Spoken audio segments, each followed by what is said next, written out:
From the 2nd of the 5th month of 1438, they want refuge with their Lord from the prompting, prodding, and presence of devils. Our story starts 4 verses prior as a person invokes to understand the negative possibilities for others, evokes to not be like those they consider wrong.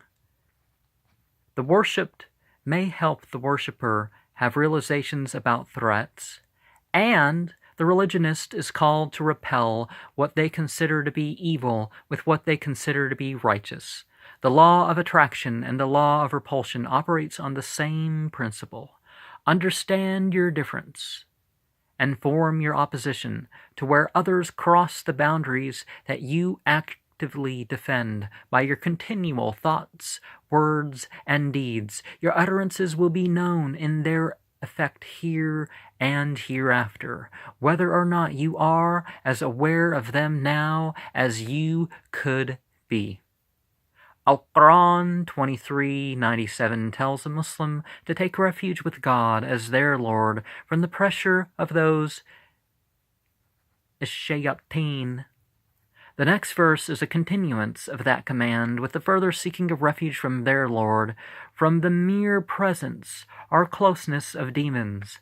An extended form of the exorcism reading or recital might be Al-Quran 23:93-98 as the opposition. 72:1-28, the whole surah, as the general mythological response to the type of being which the adversary is, and 51:56-58 as the purpose of life, why, and a response. Rituals pertaining to specific occasions or entities would include specific verses, but I do not believe anyone can exorcise a person or effectively exorcise a place without the consent of the person living in the body or the people who go to the place, confirming it.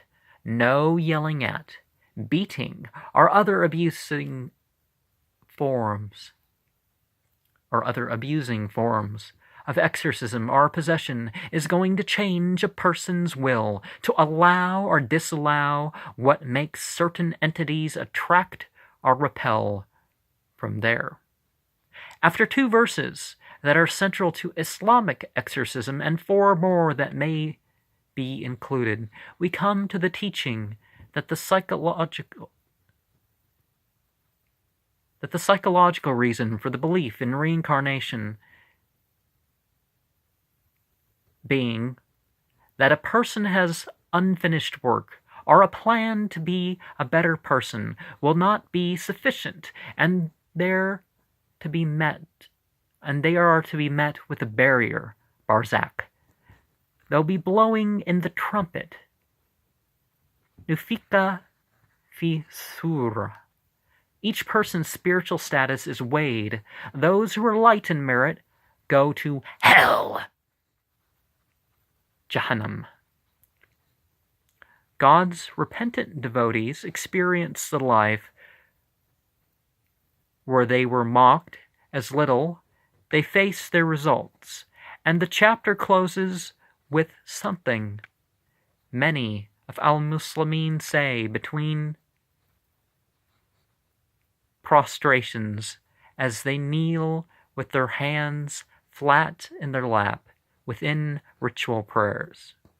How can we live a life that we will be content with it, even with the surprise ending? What is the barrier between life and death? Are other states of being like? What other sounds might completely change a person's state of being? What should be treated with the utmost seriousness, and what should be regarded lightheartedly? What should be ridiculed?